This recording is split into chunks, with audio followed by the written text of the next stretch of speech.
안녕하세요. 반갑습니다. 김유라입니다. 오늘은 사경인 회계사의 부자 되는 동공부, 진짜 부자, 가짜 부자 가져와 봤습니다. 목적을 가지고 실행한다면 누구나 부자가 될 수 있다고 하는데요. 이분이 금융증권의 되게 유명한 스타 강사시래요. 그리고 회계법인에서 남들이 부러워하는 연봉을 받으면서 일할 때 사실은 부자가 아니었다고 합니다. 지금은 회사에서 열심히 하는 직장인이 아니라 정말 경제적 자유인으로 살아가고 있다고 하는데요. 그의 부의 비밀 한번 이 책을 통해서 엿보겠습니다. 제가 프롤로그를 보고 정말 놀랐어요. 왜냐면 현재 집을 소유하고 있지 않았고요. 처가와 서울 외곽의 낡은 아파트 전세로 살고 있다고 해요. 타고 다니는 차는 생산된 지 10년도 더 된 국산 차라고 합니다. 이렇게 집도 없고 비싼 차도 없는데 나는 부자다라고 얘기해요. 그럼 지금 나도 집도 없고 나도 비싼 차 없는데 나도 부자 될 수 있어? 라고 많은 분들이 생각하실 거예요. 근데 그 다음에 읽은 글을 읽고 제가 너무 놀랐어요. 와, 진짜 부자 맞구나 라고 생각했습니다. 몇 달 전에 둘째가 태어났는데요. 출산 예정을 전후로 한 달간 아무런 일도 하지 않았대요. 오로지 만삭인 아내와 태어날 둘째, 그리고 갑작스러운 변화에 당황할 첫째 아이만 돌보았다고 합니다. 몇 주 전에는 페이스북에 이런 글이 떴대요. 핀란드 로바니에미에서 한 달 사실 분 계신가요? 핀란드에 있는 분이 한국에 들어오는 동안 핀란드 집이 비니까 지원자에게 공짜로 빌려주겠다 내용이었다고 했습니다. 많은 분들이 어머 가고 싶지만 시간이 없네요 라고 얘를 때려치워야겠네요 라고 했어요. 근데 그 글을 읽고 이분이 필요했던 거는 아내의 허락뿐이었다고 합니다. 아내만 오케이를 하면 여행 경비나 생계 걱정하지 않고 바로 지원할 수 있었대요. 저녁에 바로 지원했대요. 자, 부자 방정식을 통해 진짜 부자가 되고 나서 이런 자유를 얻게 되었다고 합니다. 참 독자들이 이 책을 통해서 뭘 얻어갈 수 있을까요? 첫째, 진짜 자산과 가짜 자산을 구분할 수 있게 됩니다. 둘째, 좋은 부채와 나쁜 부채를 알 수 있게 되고요. 세 번째는 부자가 될 수 있는 소득과 부자가 될 수 없는 소득을 구분할 수 있게 됩니다. 무조건 아끼는 게 아니라 절약을 통해 더 나은 삶을 누리는 법, 부자의 기준을 세울 수 있게 해요. 이 책에는 질문이 되게 많아요. 뭐를 적어보세요. 뭐를 적어보세요. 근데 이런 거를 사실은 적어야지 나에 대한 파악이 되고 구체적인 목표를 향해 다가갈 수 있거든요. 우리 함께 이야기 나눠보겠습니다. 첫째로 순자산이 얼마인지 파악하라라고 해요. 자산은요, 자본과 부채로 이루어져 있습니다. 부채를 빼야 진짜 나의 순수한 자산이 됩니다. 자, 이 질문에 여러분 한번 답해 보시겠어요? 당신의 순자산은 1년 전보다 얼마나 늘었나요? 순자산이 한 달에 보통 얼마씩 증가하나요? 라고 물어요. 저는 매년 이렇게 자산을 체크를 하거든요. 6개월에서 1년 단위로 바쁠 때는 1년에 한 번, 바쁘지 않을 때 6개월에 한 번 정도 합니다. 그래서 순자산이 얼마 늘고 있는가를 보고 있으면 열심히 살았구나 라는 것을 알고 있게 되죠. 자, 그리고요, 내가 가지고 있는 자산과 부채를 모두 정리해서요, 금리를 한번 적어보래요. 이 안에는 워크시트가 정말 많아요. 10몇 개 정도 들어있어요. 이거를 적는 과정에서 여러분들이 부자 되는 마인드로 바뀌고요. 객관적으로 나를 볼 수 있게 됩니다. 자산의 수익률과 부채의 금리를 비교해 보래요. 자산은요, 수익률이 낮은 것부터 5개를 적고요. 부채는요, 금리가 높은 것부터 적으라고 합니다. 와, 그쵸. 그러면 수익률이 낮은 자산은 높은 금리의 부채를 갚는 걸로 대체하면 정말 좋겠죠. 그래서 여기 써 있어요. 수익률이 낮은 자산으로 금리가 높은 부채를 상환하는 것이 어떨까? 한 2% 주는 적금 대신에 한 4%짜리 대출을 먼저 갚아버리면 어떨까? 라고 우리가 객관적으로 볼 수 있게 됩니다. 자, 이분은요, 저축만 해가지고는 많은 수익률을 내기가 불가능하기 때문에 투자를 했다고 해요. 근데 지금 투자 등급으로 분류되는 BBB- 등급의 회사채 수익률, 채권의 종류입니다. 이제 BBB 등급에 있는 그런 회사들이 8% 정도의 이율을 준대요. BBB-. 근데 이런 거에 만약에 내가 월 2만 원씩만 투자를 해도요, 20년 후에 1,145만 원이 된다고 합니다. 수익률을 7%로 좀 낮추더라도 1,020만 원이 된대요. 그래서 우리가 조카한테 매달 2만 원치씩 과자를 사주기보다는 이렇게 채권에 투자해서 조카가 대학 갈 때 얘따 1,000만 원, 1,000만 원 주는 삼촌이 더 좋지 않을까라고 강조를 합니다. 이렇게 복리의 법칙이 무섭다는 거죠. 한 달에 2만 원, 애기애기 별거야, 별거 아니야 라고 할 텐데 20년 동안 7%, 8%로 모으면 1,000만 원, 1,100만 원 가량의 돈이 됩니다. 자, 많은 사람들은요, 진짜 자산을 사는데 돈을 투자하지 않고 가짜 자산을 구입하는 데 돈을 들립니다. 자, 가짜 자산은요, 내 미래 소득을 늘리지 못해요. 진짜 자산은요, 그걸 가짐과 동시에 내 미래의 소득이 늘어납니다. 이 관점에서 자동차는 진짜 자산일까요? 자동차를 가지고 있으면 나의 소득이 늘어나나요? 근데 진짜 내가 자동차를 사서 진짜 내가 영업직인데 영업 수익이 엄청 늘었어요. 그런 경우는 오케이라고 합니다. 자, 이분이 어느 날 차를 이렇게 바꾸지 않고요. 10년 넘게 타면서 3번의 투자를 했대요. 그러니까 차를 바꿀 돈으로 투자를 대신했다고 합니다. 하나는 거의 망했고요. 이 솔직함에 제가 빵 터졌어요. 하나는 망했대요. 다 성공하는 거 아니래요. 회계사라고. 두 번째, 하나는 아직 큰 성과 없이 그대로고 나머지 하나가 비상장주를 샀는데 아직 상장이 안 됐지만 장외시장에서 제법 상승했다고 합니다. 만약 처분한다면 시골의 작은 아파트 한 채 사둘 정도가 된대요. 차를 안 바꾸고 외제차 사고 싶으면 꾹 참고 5년 정도 탔더니 작은 집이 한 채가 생겼다고 합니다.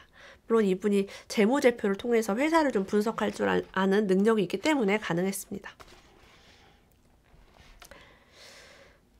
만약에 내가 지금 회사랑 가까운 곳에 이사 가기 위해서 뭐 집값을 많이 투자했다거나 이런 식으로 해서 시간을 아꼈는데 그 시간을 절약해서 정말 돈을 벌었는지, 그 시간에 부업을 해서 수입이 늘었는지, 나의 순자산 증가 속도가 빨라졌는지 적은 내용을 보고 비교해 보라고 합니다. 자동차도 마찬가지예요. 순자산 증가 속도가 자동차를 바꾸면서 빨라졌다면 자동차는 자산이라고 합니다. 그래서 이걸 확인하기 위해서 매달 재무 상태를 기록해야 한다라고 해요. 측정하지 않으면 관리할 수 없다라고 얘기합니다. 그래서 임대 목적의 부동산은 좋은 자산이지만 주거 목적의 부동산은 좋은 자산이 아니라고 합니다. 내 집에 살면서 세금도 많이 나가고 유지비도 나가고 또 집을 꾸미기 위한 인테리어비도 많이 나가서 돈이 들어오는 게 아니라 나간다라고 설명하고 있어요. 신용카드가 제공하는 서비스는 기본적으로 무이자 부부채다라고 얘기합니다. 무이자부 부채래요. 그러면 이자 없이 내가 조금 늦게 낼 수 있는, 지출을 늦춰줄 수 있는 효과가 있대요. 단 나는 할부나 현금 서비스는 절대로 이용하지 않는다. 공짜로 이제 돈을 빌릴 수 있다라는 개념으로 보시는 것 같습니다. 자, 공짜로 돈을 빌릴 수 있는 것이 또 있습니다. 한국에는 전 세계에서 유일한 전세 제도가 존재합니다. 무이자 부부채는 좋은 부채인데 한국에서는 부동산에 투자할 때 전세 보증금이란 좋은 부채를 활용할 수 있대요. 그래서 외국과는 투자 어떤 비율을 단순 비교해서는 안 된다라고 합니다. 이를 잘 활용하는 한국의 부동산 투자자들이 현명하다라고 얘기해요. 무이자 부부채를 활용할 수 있는데도 부동산 투자 비중이 외국처럼 낮다면 그건 정말 이상한 일이 아닌가? 라고 얘기합니다. 외국은요, 집을 살려면 대출 엄청 많이 받아야죠. 외국은 보증금이 거의 없습니다. 그러니까 거의 소득이나 신용도 굉장히 좋아야 되고 자기 자본이 많이 들어갈 수 있겠죠. 이게 정말 문제인가? 라는 질문에 이렇게 대답해 주셨어요. 자, 그럼 부자의 기준은 무엇일까요? 시스템 수익이 생계 비용보다 커지는 것입니다. 일을 하지 않아도 꼬박꼬박 들어오는 자동 수익이 생계를 유지하는 데 들어가는 비용보다 커진다는 건 다음과 같은 의미라고 해요. 이거 한번 따라해 볼까요? 일을 하지 않아도 먹고 사는데 지장이 없어. 우리가 이 말을 계속하면 편하게 살면서 돈을 벌 수 있습니다. 일을 하지 않아도 먹고 사는데 지장이 없다. 네, 이런 게 가능할까요? 네, 제 주변에는 일을 하지 않고 먹고 사는 사람들이 너무 많아요. 그래서 그 사람 보면서 가능해라고 얘기합니다. 내 주변에 열심히 일하는 사람만 있다면 일을 하지 않고 돈 버는 건 불가능해라고 생각합니다. 자, 이분은요, 회계사라는 남들이 부러워하는 직장을 가지고 고소득 전문직의 삶을 살았지만 경제적 여유도 없었고 오랜 수험 기간 동안 생긴 빚도 갚아야 되고 힘들었다고 합니다. 주식으로 돈 벌었다는 소식을 듣고요. 믿을 만한 고급 정보가 막 넘쳐나서 이거다 싶어서 은행 환도를 꽉 채워서 대출을 받아 투자했다고 해요. 자, 그러나 투자를 하고 난 다음 해인 2008년 금융위기가 오면서 처참한 결과를 얻었다. 매일 야근하며 죽으라 일했지만 빚만 늘어났다. 지금 제가 이걸 읽으면서 혹시 저희 남편이 99학번이거든요. 41살? 그래서 남편이랑 동갑인가? 너무 비슷한 거예요, 저랑. 저도 이제 결혼하고 2006년도에 은행 입사해서 그때부터 이제 펀드 투자해서 2006년, 2007년 하고 이제 2008년에 확 말아먹었죠. 확. 그래서 너무 동병상련이 느껴지는 그런 글귀였습니다. 자, 어느 날 이렇게 직장생활 막 하고 난 도대체 왜 일하며 살았지? 저도 이제 그런 회의감이 들었어요. 은행 때려쳤어요. 그냥 이놈의 회사 다녀봐야 펀드에서 다 까먹고 난 집도 없는데. 그래서 이제 저는 집에 있었지만 이분은 계속 이제 어떻게 하면 내가 시스템 소득을 가질 수 있을까를 고민했습니다. 팀 페리스의 나는 4시간만 일한다. 옛날 책 제목이 4시간이었어요. 이걸 읽고서 누군가는 4시간만 일해서 돈 번다고? 회계가 사실은 되게 쉬운 직업이 아니에요. 막 밤새고 주말에도 일하고 바쁜데 진짜 바쁘거든요. 그래서 일주일에 4시간 강의를 하고 나중에 회계법인에서 받던 연봉보다 더 많은 돈을 벌게 되었다고 합니다. 와, 대박이죠. 그래서 회계법인에서 받는 강의료보다 외부 이제 회사에 나가면 비싼 강의료를 받는 개인 강사가 되었대요. 상상하던 일이 이루어졌다고 합니다. 자, 근데요, 기업 특강이니까 뭐 꾸준히 있는 게 아니라 들어올 때도 있고 뭐 안 들어올 때도 있고 하잖아요. 그래서 물 들어올 때 노져야지라고 생각했대요. 그래서 10년만 고생해서 10년 뒤에 작은 빌딩 사서 임대를 받고 살자라고 목표를 정했대요. 계산을 해보니까 한 달에 100시간씩 강의를 해야지 내가 원하는 빌딩을 살 수 있었다고 합니다. 그래서 한 달에 100시간씩 강의를 했대요. 고객이 원하는 주제나 대상에 맞춰서 무슨 강의든 다 맡았다고 합니다. 나중에는요, 내 몸값을 기준으로 모든 걸 의사결정을 했대요. 여러분, 혹시 여러분 중에 나 직업이 아직 없어요. 전업주부예요. 라고 하시는 분이 계시다면 우리의 몸값을 제가 알려드릴게요. 지금 대한민국 최저임금은요. 8,600원인가 하는 700원인가 그 정도 돼요. 그러면 우리가 어딜 가서 무슨 일을 하든 최소한 8,600-700원은 주게 돼 있는 거예요. 그럼 나의 몸값은 그거죠. 누가 나랑 전화를 1시간을 하면 그 사람이 나한테 8,600원 뺏어간 거예요. 내가 마트를 가려고 왔다 갔다 했다면 8,600원치가 소비된 거예요. 자, 그래서 이분은요, 1시간에 20만원, 30만원 지불을 하더라도 내 강의료, 내 몸값이 더 비싸니까 어지간한 일을 죄다 돈을 주고 맡겼다고 합니다. 4시간당 강의료가 얼만데 고작 그런 일에 내 아까운 시간을 쓴단 말인가? 라고 했대요. 여러분, 직업이 없으셔도요, 내 몸값이 8,600원인데 내가 이런 일을 뭐하러 해? 라고 생각해 보시면 내 시간을 정말 아낄 수 있습니다. 근데 부작용이 생겼대요. 어느 날 아내가 아이가 아빠랑 놀고 싶어 하니까 주말에 1시간만 놀아줘 라고 했대요. 그러니까 한 달에 100시간 강의를 하는 회계사로 살기 위해서 얼마나 열심히 노력했겠어요. 4시간당 강의료가 얼만데 나더러 아이랑 놀아달라는 거지? 생각을 했대요. 나중에는 이제 이런 걸 다 후회하게 됐는데, 처음에는 이제 내가 너무 힘드니까 아이랑 놀아주는 전문가나 교육기관에 맡기는 게 좋지 않을까? 라고 생각했다고 합니다. 자, 이렇게 여러 가지 이분도 회계사로 살아보고 또 강사도 돼보고 부동산, 주식 다 관심을 가지셨어요. 10년 넘게 강의를 해온 지식을요, 책으로 옮겨서 인세라는 시스템 수익을 얻고요, 오프라인에서 하던 강의를 온라인으로 옮겨서 온라인 강의료라는 시스템 수익을 얻고 있습니다. 온라인 강의는 내가 자고 있어도 수익이 생기죠. 그럼 누군가는 이 책을 보면서 당신은 회계사니까 전문 지식이 있지만 우리는 방법이 없잖아요. 나는 평범해요. 라고 얘기할 수 있어요. 자, 여기에서 배당 주식이라는 이야기가 나옵니다. 혹시 배당주라고 들어봤나요? 무배당 이런 거 들어보셨죠? 무배당은 말 그대로 배당을 안 해준다는 얘기입니다. 자, 분기별로 배당하는 기업이 있대요. 보통 1년에 한 번 배당을 한대요. 배당은 이걸 어떤 개념으로 할 수 있겠죠? 뭔가 회사에서 수익이 생기면 주주들에게 나눠주는 거죠.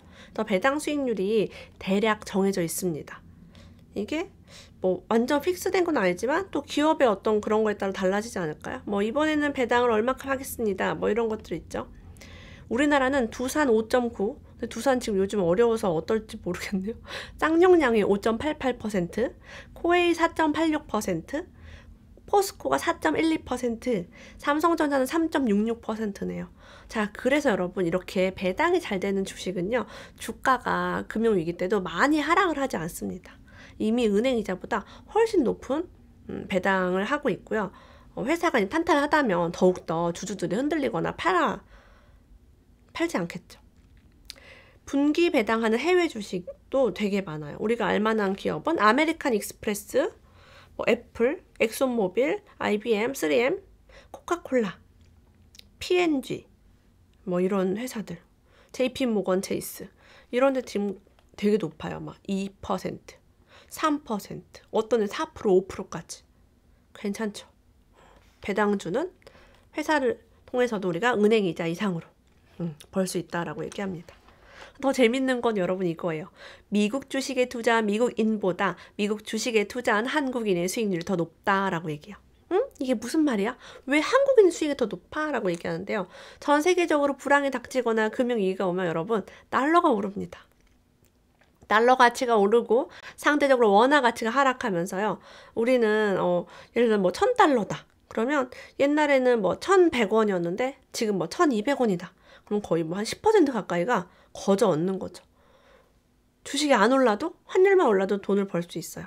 반대로 주식이 많이 폭락을 해요. 그럼 미국이 폭락을 해도 미국이 주식 폭락할 정도면 여러분 경제가 얼마나 위기가 있다는 거예요. 그럼 우리나라 원화 가치가 하락하기 때문에 또 방어를 또 그만큼 할 수 있다는 거죠. 그런 이야기를 다루고 있습니다. 그래서 이제 배당주도 공부해 보시면 좋겠고요. 저는 물론 배당주를 하고 있지는 않습니다.